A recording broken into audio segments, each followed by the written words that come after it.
ইরানে সাম্প্রতিক সময়ে পারমাণবিক স্থাপনা ও সামরিক নেতৃত্বকে লক্ষ্য করে হামলা চালিয়েছে ইসরায়েল এবং তার ঘনিষ্ঠ মিত্র যুক্তরাষ্ট্র।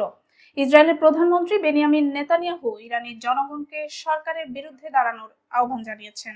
তবে প্রশ্ন হচ্ছে, ইরানে বর্তমান সরকার পরিবর্তন করা কতটা সহজ? ইরান ও ইসরায়েলের শত্রুতা নতুন নয়। কয়েক দশক ধরে তারা স্থল, সমুদ্র, আকাশ ও সাইবার জগতে একে অপরকে লক্ষ্য করে হামলা চালিয়ে আসছে। 13 জুন ইসরায়েল প্রকাশ্যে ইরানের গুরুত্বপূর্ণ পারমাণবিক ও সামরিক স্থাপনা লক্ষ্য করে হামলা চালায়। যদিও লক্ষ্য ছিল সামরিক, বিশ্লেষকরা মনে করেন এর দীর্ঘমেয়াদী উদ্দেশ্য ইরানের সরকারকে দুর্বল করা এবং রাজনৈতিক পরিবর্তনের পথ তৈরি করা। ইরানে বাইরের চাপে সরকার পরিবর্তনের ইতিহাস সুখকর নয়।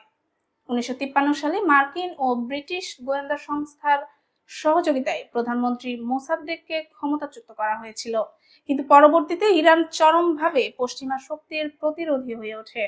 1979 সালের ইসলামী বিপ্লব আবার দেখিয়েছে দেশটির অভ্যন্তরীণ শক্তি ও ধর্মীয় প্রতিষ্ঠানের নেতৃত্ব সহজে নড়ানো যাবে না। ইসরায়েলের হামলার সময় পারমাণবিক স্থাপনার পাশাপাশি ক্ষেপণাস্ত্র কারখানা, সেনা কমান্ডের শীর্ষস্থানীয় কর্মকর্তা ও পরমাণু বিজ্ঞানীরা লক্ষ্যবস্তু করা হয়।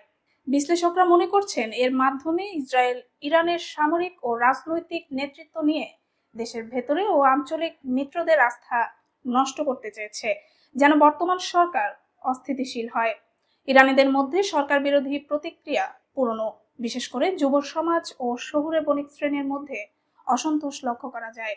তেলের মূল্য বৃদ্ধি, সামাজিক স্বাধীনতার সীমাবদ্ধতা ও রাজনৈতিক দমন হতাশা তৈরি করছে।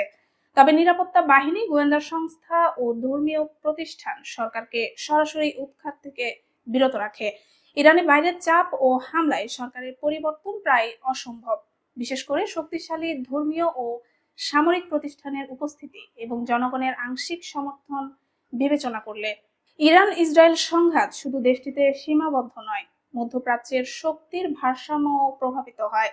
ইরানের ঘনিষ্ঠ মিত্র যেমন সিরিয়া, ইয়েমেনের হুতি বিদ্রোহী এবং লেবাননের হিজবুল্লাহ কৌশলগত অবস্থান পুনর্বিবেচনা করতে পারে।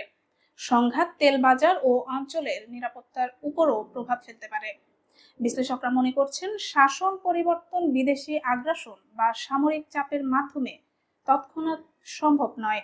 ইরানের অভ্যন্তরীণ অসন্তোষ, অর্থনৈতিক চাপ ও আন্তর্জাতিক নিষেধাজ্ঞা একত্র হলে ধীরে ধীরে রাজনৈতিক সংস্কার ও সামাজিক আন্দোলনের মাধ্যমে পরিবর্তন আসতে পারে।